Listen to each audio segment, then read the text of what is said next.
Hello, everyone, and welcome back to another episode of The Push with Nick and KP. We are back once again to do a PLE predictions video. This time we are working on NXT's next PLE, which is Deadline, set to take place this Saturday, December 6th in San Antonio, Texas. So, without further ado, let's go ahead and get into the card. Per usual, we will hit every single match, let you know kind of what we're thinking and what we think might happen. Yeah, well, the order of events not really that important, but we just do our best to maybe put an order that kind of makes sense. But in the grand scheme of things, obviously, it doesn't really matter that much. We'll hit every single match, and we'll start off with the first match, which we do know will be leading off the show, as Ava did hit on the end of the last episode of NXT, and that was for the first time in NXT pay-per-view history that the men's NXT Championship will kick off the show. Of course, this sees Oba Femi going after his once coveted NXT Championship being held by Ricky Saints. KP, any chance Oba Femi, now that he is back on the NXT roster, it appears, and not headed for Maine, at least yet, any chance that Oba regains this title from Ricky Saints this Saturday? I think when Obafemi's involved, there's always a chance. I mean, you talk about somebody like him, just the general sort of like history he has, being such, such a ruler of the brand that he really has been. I think there's always an opportunity. There's a chance that it could happen. It doesn't make much sense for it to take place in this occasion, purely for the fact that obviously he's coming off the end of his reign, losing it to Ricky Saints. He hasn't been champion that long since winning it, and I feel like everybody wants Obafemi to go up to the main roster at some point soon. So it is a bit of a surprise to see him back doing NXT, shows still. So I think it's more of a lesser situation where like what actually is happening, and are we getting over for a little while longer? Because if we are, I think they could put the title back on him. I don't see any reason why they wouldn't do that. I think logically, from my main standpoint, though, I think it does make more sense to have Ricky to retain, and to beat Obafemi. But like I said, in an ideal world, Obafemi's on the main roster probably already in my eyes. So I think I've got him with one foot out the door at the moment. So yeah, it's an awkward one, but I think just generally for the fact that for the most logic, Ricky Saints winning, I think makes sense to me. So I'm just gonna go with Ricky Saints does retain here, and just saying what a way to kickstart the show, right? First time, like you said, in NXT PLE history, that the men's title is gonna be kickstarting a show. Excited for it. Really can't wait to see how this one takes place. It's going to be very interesting dynamic having it very first match on the show. But yeah, I'm going to go with Ricky Saints to win, and I guess we see what happens after that. I feel like because this match is happening first, I guess something could sort of follow up from this later on in the night, but I'm not entirely sure what that would be. So yeah, I'm going to go Ricky Saints to win, and I guess that's my final decision. What about you though? This seems a little bit strange, right? In like a little bit here and there, give me weird feelings. Does it do the same for you as well? Yeah, a lot of similar thoughts there on my end. I think it kind of similar to your thought processes with the men leading off with the NXT Championship. I think if it had just let off, I wouldn't have second guessed it. But the fact that it was announced that it was going to lead off does make the wheels kind of turn a bit. I kind of thought the other end of it. I thought, well, maybe because this is kicking off, that there's some huge kind of shock or surprise or match or a heavily booked match to end the show. It's kind of where my head was at. But yeah, with Obafemi, I would agree. I think he definitely does have one foot kind of out the door there. So I think putting the title back on him would kind of, inevitably delay that once again. So I'm not really a fan of that route. On the other side of that same coin, Ricky Saints hasn't really done it for me yet as champion. I know the reign is still short, but I think it would help kind of push him a little higher if he is able to beat the ruler once again. So I am going to go with Ricky Saints to retain here. Getting into the next match, we have felt kind of flat on its delivery, at least after the fact of seeing Izzy Dame kind of betray Tatum, if you will, to cost her NXT Women's Championship. And then, this match just kind of now taking place. Felt like we probably should have got a little more into that. But regardless, on the last NXT, they very much teased a kind of more unhinged Tatum Paxley, if you will. So, KP, what are you thinking in terms of outcome for this one, and possibly character kind of adjustments for Tatum Paxley? I think this one's kind of difficult to call because, like you said, we haven't really had too much of anything happening really since the whole, uh, betrayal from Izzy Dame. I feel like it's only been a couple of interactions, quite small ones. Obviously on NXT, we just had, the Titantron appearance from Tatum, sort of like, talking to Izzy.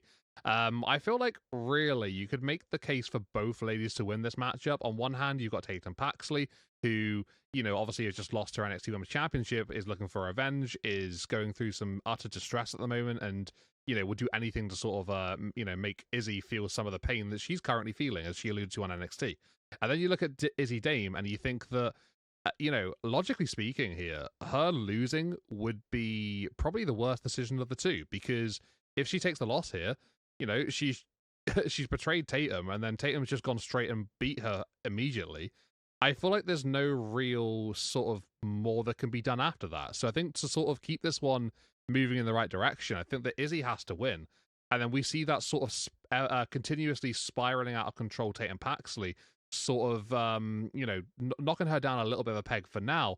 And then we see maybe in like the next month or two, her sort of like rising back up again and sort of like, I don't know, getting like that little switch in her head that sort of like makes things click and tick. So yeah, I think for now, I think Izzy winning makes more sense. But if this match happened in like a month or two down the line, I probably could have said maybe Tatum Paxley. But because it's so soon, I think because nothing's really happened in between, I think Izzy losing just doesn't make any sense right now. So I'm going to go with Izzy Dame to win against Tatum Paxley.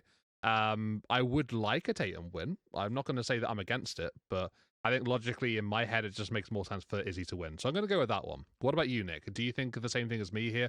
Or are you think seeing things from a different light and you think maybe Tatum winning holds a bit more merit at this current point? Nope. Per usual, we're pretty much on the same page there. We've hit it with numerous other recent heel turns, and that if you turn heel and then you go lose, all your momentum, what's the point?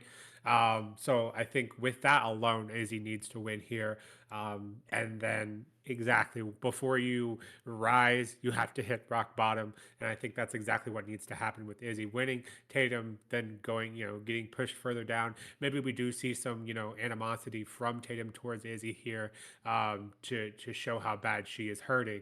But then with a loss, maybe a loss or two more, kind of kick down a couple more pegs, and then we truly see that unhinged Tatum Paxley maybe rise back to the occasion. Basically, essentially what you just said, just reiterating, kind of my same points. I agree with you 100%. So with that, let's go ahead and move on to the next match. We have the Men's Iron Survivor Challenge, of course, featuring Javon Evans, Joe Hendry, Myles Borne, Leon Slater, and Dion Lennox. KP, we have, as we discussed the episode that John Cena announced all of the contenders here, we have 5 new guys being essentially featured in a deadline match, but also having 5 guys kind of trying to elevate them to the main event status of NXT, if you will.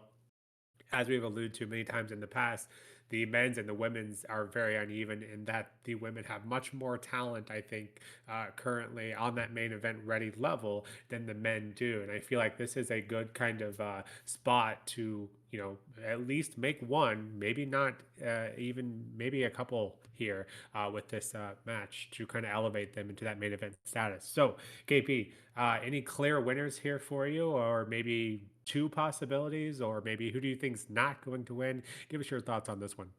Clear possibilities, no, but let's have a bit of a discussion. Let's see where my head's at. I've had a bit of a think about this one over the last couple of days, and just generally speaking, you've got these 5 guys, and I think that logically in my head, I can remove Leon Slater immediately just because he's a TNA X Division champion. Don't think he really needs to be in a program with the NXT Championship, so I think him being removed from the conversation is pretty fair and standard. No disrespect to him at all, but he's amazing. He's very talented, but I don't think he's really the right guy to consider at this time. So I think I'd remove him immediately. You look at someone like Javon Evans, who seemingly is being sort of teased to be taking on Ricky Sames already. They had the little conversation backstage on NXT literally this week. And that seemed to be sort of like an all sort of said and done situation as far as Javon and kind of Ricky Saints were to be sort of said here. So I guess that's maybe too obvious. So although I'd love to see Javon Evans in that position once again, I do think it's a bit too obvious. So I'm not going to go with Javon Evans. You look at Myles Borne, who just took recently the win, on NXT, picking up the result, and now he gets to have any sort of entry number he likes in this matchup. So whether that's going to be opening the contest, whether that's going to be coming in last, somewhere in between, he'll decide that. No one else gets that luxury. So that's quite interesting. Because he's got that momentum, naturally you would think, oh, maybe it's just sort of like an omen that he's not going to win. So I guess you could say you knock him out as well for that conversation. That leaves Joe Hendry and Dion Lennox. See, this is really interesting here because Joe Hendry has literally just recently signed with NXT, with WWE. So you could just, push him straight into an NXT title picture, which I don't think is a bad decision necessarily. But it would be quite interesting him coming in and getting, an NXT title match straight away. So I feel like that is a realistic option here. And then you got Dion Lennox, member of Dark State, and he's just recently officially given up his NXT Tag Team Championship to Sugars, another member of Dark State. And I think with that being said, you got to think, well, why has he just given that title up? Obviously, there's got to be a reason for that. Obviously, he said that, he wants to target the NXT Championship, and him winning this matchup would put him in that conversation. So that, to me, screams out like the biggest sign here that, that he could be winning this matchup, and is a cheeky little subtle hint from WWE to say, you know what, this is what's going to be happening. Pick up on it. So I think realistically, in my eyes, it's between those two men. And I think, like you said, this is an opportunity for this matchup to remake something of someone in this contest. And what a way to do so it would be for Dion Lennox to win this matchup and to become the number one contender for the NXT Championship. Does he have to beat Ricky Saints? No, he doesn't have to beat him. But it would be an interesting winner of the Iron Survivor match, and it would be an opportunity to see him in a different light. So I think he has the most to gain from this matchup right here in this situation right now. So I guess I could say him. But it is definitely a case of like I'm still not 100% certain of that situation. So I'm going to go with Joe Hendry, and that is weird to say because I've sort of like bigged up Dion Lennox there, but I think Joe Hendry just makes the most sense in my mind. And with that recent contract signing of him being in WWE, I think that probably is the smartest move right here, right now. So yeah, I think you can obviously argue any of these guys really, except for, in my opinion, possibly Leon Slater. But yeah, this is such a difficult one to really to sort of like narrow down. But what are you making of this one? I'm going with Joe Hendry, but where's your head at, and who do you think is going to win this one? Well, thank goodness we finally differ in opinions. So for you listeners, a little something different. um, although it's starting off with the similarities, I do agree. I think Leon Slater is an incredible talent, and I think you could argue a main event talent already. But he is currently a TNA guy, so I don't see him getting pushed out of this. For other WWE guys, if you will. Javon Evans, yeah, I think it is too obvious that, and he's kind of been around that picture for too long, or too many times, too frequently, if you will, too recently. So that's kind of the reason he doesn't really need that rub, if you will. And yeah, getting to the other three men, who you could argue all three could use the rub. Starting off with Joe Hendry, and I wouldn't be surprised and/or upset with him winning. But it does feel like once he does get there, it's going to be a big deal. And so I think they want to kind of slow burn that. Obviously, they still have, he's still working with Thea Hale. So I think they have some other things kind of brewing there. And then we have Myles Borne, who clearly is headed for big things, has been, skyrocketed lately. Arguably, the biggest pushed guy right now on the men's side. But, yeah, I think with him winning that match, I think just given his character, I think he's going to lead off. It just feels like something he would do, like to prove to everyone, how good I am. I can last. I can take down anyone essentially. It just feels like that's kind of his babyface persona that he would probably give off. So I think that's probably what he'll do, but then we'll come up just a bit short. Now, with the way you were talking about Dion Lennox, I'm a huge fan of Dark State, and I really thought you were going to go Dion Lennox there, which is who I am going with to win here. Um, I just think, well, first of all, I think most members of Dark State are headed for bigger and better things. But Dion Lennox, I think, is probably the top of those guys.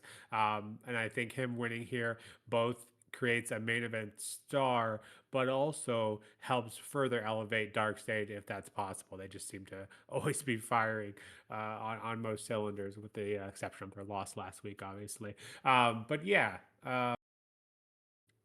Yeah, I think I'm going Dion Lennox just because I think it makes most sense in terms of creating a new star. I think the pretty much everyone else, with the exception of Myles, kind of already have that big star feel. But I think with Myles going, making a statement here, I think you can create stars out of both Myles and Dion here. But I am going to go with Dion as my final answer. But I am not mad at any five of these men winning, which I think is a great scenario and a very rare occurrence.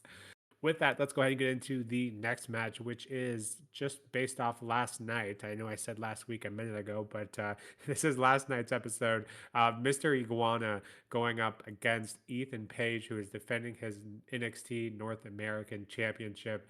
I love that line, Ava, yesterday. You'll call the cops because a reptile stole Ethan Page's car. But KP, I love Mr. Iguana. I don't know a lot of people that don't. He's just very entertaining as a very charismatic character, as is Ethan Page. Ethan Page tends to steal the show, regardless of what he's fighting for, just has something special. Any chance Mr. Iguana takes one of two Ethan Page's titles that he currently holds? First and foremost, glad to see Ethan Page on Deadline. Was really hoping that they would figure something out here and get him in a title match. So honestly, I don't mind who he's against. I just want to see him in the ring. So I've already got a smile on my face about this matchup. And how can you not? Because Mr. Iguana, he's just a likable character. It's just entertaining as hell. Just one of those unique people, and you can't help but smile every now and then just watching his sort of work in the ring. As for this matchup, and to answer your question, no, I don't think there's a chance here that Mr. Iguana takes a title from Ethan Page. Personally speaking, I think it's pretty nailed down here, in my opinion, that Ethan Page does retain his championship. Yeah, I haven't got any sort of doubt in my mind here. I'm going to go with Ethan Page to win this matchup to retain his NXT North American Championship. I don't think Mr. Iguana is the right guy to take off to take the title off of Ethan Page, and especially not right now. I don't think right now is the right time either. So yeah, on both counts, I'm going to go with no. Ethan Page to retain and to win this matchup. What about you, Nick? Are you thinking the same thing? Well, back when we first announced this merger of AAA and NXT or WWE, there were a lot of rumblings that WWE really liked the Mr. Iguana persona, and obviously, what's not to like, as we already alluded to, the man oozes charisma. But I think you could create a star with Mr. Iguana winning here. We don't see a lot of other talent win WWE Gold very often, but I think this could be an opportunity to build him to be a credible threat. And as much fun as that would be, and as entertaining as that could be, I'm afraid I am going to have to agree with you. It doesn't make me upset, but I think just between these two men, I think this could be potentially be match of the night, very sneakily so, which is saying something considering you have two Iron Survivor matches as well. But yeah, I'm looking forward to this one, and yeah, we'll be keeping an eye out on it. But yeah, I do think Ethan Page is the right choice here. Just has too much going for him, and obviously, as I alluded to before, once you brand a belt for someone, they typically have it for a while. With that, let's go ahead and get into what I think should be the main event, and that is the Women's Iron Survivor Challenge featuring Soul Ruca, Jordynne Grace, Kelani Jordynne, Lola Vice, and Kendal Gray. I think you could argue each woman here is deserving, but KP, who do you have as coming out on top? Kind of similar method, I think, to how we handled the men's. Any for sure winners or for sure losers in the scheme of the word, and just the fact that you don't think they stand a chance to win. And does Zarya come into play here? I think that's another aspect that could potentially, or maybe fatal influence. Do they get involved? Curious to get your thoughts on what could happen with this Women's Iron Survivor Challenge match. So this is a really interesting discussion to have here, because I think immediately I can rule out three of these ladies quite confidently and quickly. We'll start with Kendal Gray, and there's no disrespect here to Kendal, but she is the Women's Evolved Champion right now, so I think her getting an NXT Women's Championship matchup is very unlikely. I think it's fair to say. I don't think she really needs that right now anyway, so I personally, if it's up to me, wouldn't really see her as an option to win here. But what I am looking forward to is seeing what she can do in this matchup, because she's extremely talented. She's very, very good. So for her being in this contest, that puts a smile on my face. I'm really excited to see how she gets on. When we look at Lola Vice, we look at obviously a lady who has sort of been in and around the conversation for a while now and hasn't really come up trumps. I feel that there isn't really so much of a point of putting Lola in a matchup here against JC Jane once again, because it's only been recently that we had that anyway, only a couple of months ago. So, yeah, first, that's not something that I'm looking to see right now. So I think for that reason, I'm going to exclude her from the conversation as to who's going to win. Kelani Jordynne just lost the TNA Knockouts Championship. So naturally, you could think that, oh, well, she just lost her title. She's going to come looking for another one. I don't think the dynamic between Kelani Jordynne and JC Jane is really going to work right here at this point. So I think off of that sense alone, I'm going to say that she probably won't win either. Which then leaves me down with the two ladies, Jordynne Grace and Ruca. So you look at Jordynne, and she's been very much like Lola, in and around the conversation for a while, hasn't been successful, has come short a couple of times, and you could argue you probably should have the NXT Women's Championship, in her possession at least once by now. So I think she's always a possibility for me and quite a strong one. So I wouldn't be surprised to see her win this matchup. But the biggest talking point for me is Ruca, because the way that she's just, I don't know, been handled, been written recently, it still doesn't really make much sense to me. You've got the whole double title situation, and, she had to, well, she was injured. I've got air quotes going along here at the same time. And she relinquished one of them, like, kind of immediately, and then it had to be that Zarya stepped in to defend it, and she lost, and then she had to relinquish the other one afterwards, and then, Zarya was there and lost. So I feel like it's just a really weird situation. She has the most story right now of any of these five ladies, but because she has the most story, we just saw on NXT literally last night as I was watching it, Zarya went to spear, we don't necessarily know who. She caught Kendal Gray, but it looked like it was aiming for Ruca, who dodged out of the way so Zarya would hit Kendal with the spear. So naturally, on that sense, was Zarya looking to spear Ruca? She could definitely get involved in this matchup here. As to what she's going to do, I couldn't tell you. I have absolutely no idea whether she's going to turn on Sol or not. I think if Zarya turns on Sol, I think Jordynne Grace should win. But if Zarya doesn't, then I guess I'm going to go with Ruca, because losing two championships in the way that she did, the weird injury angle, and now she's in this Iron Survivor Challenge match looking for the NXT Championship as her opportunity. It just frees her up, and it seems too good to to pass up on. And why would they not take advantage of that after going through what they've done with her? So yeah, I'm going to go with Ruca as my number one choice, but I think there's a big asterisk there. It depends on Zarya. I really don't know what they're going to do with that one. It seems to be being teased, from here and there and bits and bobs, every so often. So it depends how deep they go with that. But yeah, I think it's either Jordynne or Sol, and I'm going to go with Sol just as my gut feeling.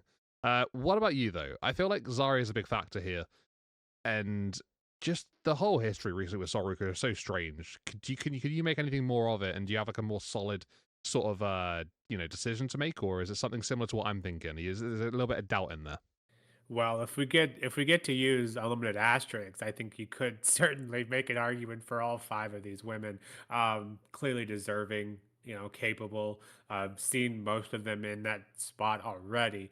So kind of the opposite side of the men in that use this to create a star. I think most of these women, with the exception of Kendall, have already proved that they can be there. So with that, I kind of working the same kind of pattern that you did.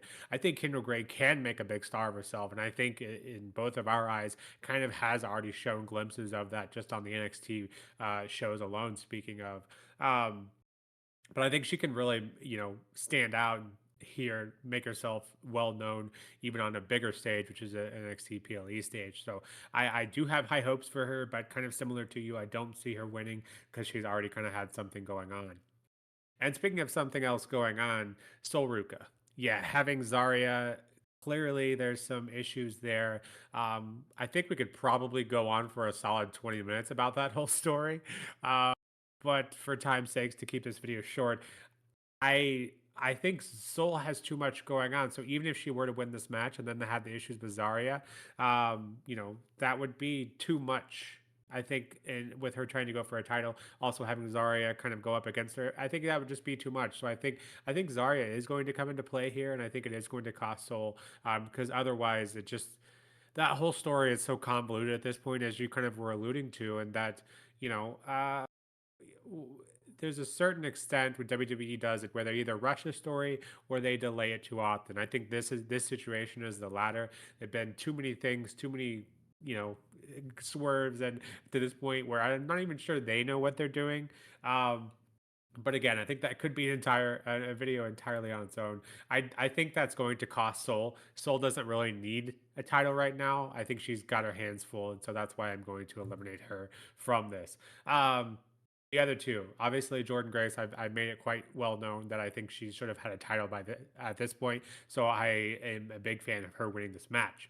Lola Vice, eh, she's made a nice comeback. I think she's made some improvements, but I don't really think she needs to win either. So with that logic, I'm going to either go with Kelani or Jordynne.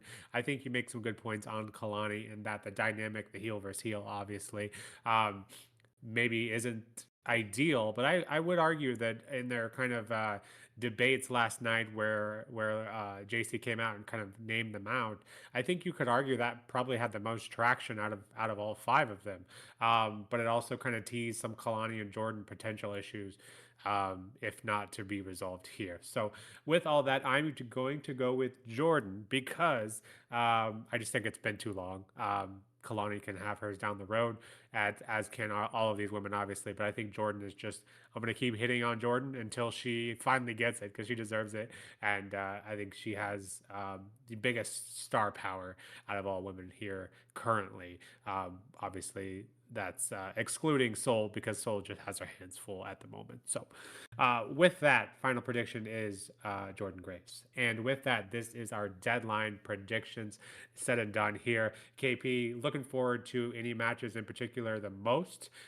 Maybe a sleeper match of the night, perhaps, and just your overall feelings towards deadline. We'll get this one wrapped up.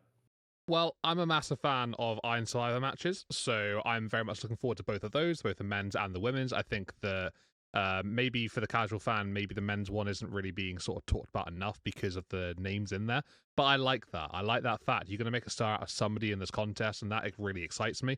They need to do that on NXT in the men's division, so this is absolutely perfect for them. It just makes the most sense. So, yeah, really glad to see that's going to be taking place. The women's one looks stacked. Obviously, the women's roster is so good anyway, so that's naturally just going to be a great contest regardless. And then, yeah, I think maybe a sleeper matchup, you could possibly say Tatum and Izzi, depending on how they do sort of, go into this sort of first match between the two of them. And I say first match because I don't expect this to be the only match. I expect to have, a couple more down the line. Well, maybe at least one more, whatever. But yeah, I can't see this being the only one. So I think maybe that's a sleeper one, just to sort of like really get this thing started between the two ladies and yeah, sort of like raise the intensity a bit more as well, and to see what happens post match as well, because obviously we see what happens in the contest, and then things could spiral from there on. So yeah, that's my general take. I'm excited for this event. I'm really looking forward to it, and yeah, can't wait for the show to start. What about you though? Matches you're looking forward to? Maybe your sleeper, and just generally your thoughts going into the show. I know you're not a massive fan of the Iron Survivors, but I think there's a bit of intrigue into this, regardless, right? Yeah, and you kind of hit it. We've hit it on prior podcasts before, but yeah, I am not the biggest fan of the Deadline or the Iron Survivor matches. But I haven't also been a huge fan or an avid watcher, I guess I should say, of NXT prior to starting this podcast. So therefore, I think by definition, I'm looking to be turned. I want to become a believer, so I am putting a lot of stock into this one. In terms of sleeper matches, I don't really think you maybe not qualified as sleeper, but I think Mr. Iguana, Ethan Page, as I kind of probably already alluded to a bit or hinted at a bit, that I think that match could hold a lot of weight, just in terms of entertainment and in ring abilities. So with that. I also am putting some stock into Ricky Saintonova. I know that's for an NXT Championship, obviously, but I want Ricky to make me a believer. I found him entertaining, but I just haven't felt like he's like a top guy yet. I don't feel like the reign has quite hit home for me, at least yet. So holding out for that one to see if he can make a believer out of me here. So with that and the men's and women's, we do have a lot of potential for big things happening here. So certainly on its face and on paper, this PLE looks like it could be a good one. But with that, deadline predictions now in the books for KP and myself. We will be back, of course, with those reactions on Sunday, along with that SmackDown recap. But yeah, which match are you all looking forward to? Let us know in the comments below. You want to drop your predictions as well. We'd love to hear from you. And of course, don't forget to hit that like and subscribe button, as that helps us out tremendously. But until next time, this has been the Push with Nick and KP. We'll see you soon. Take care.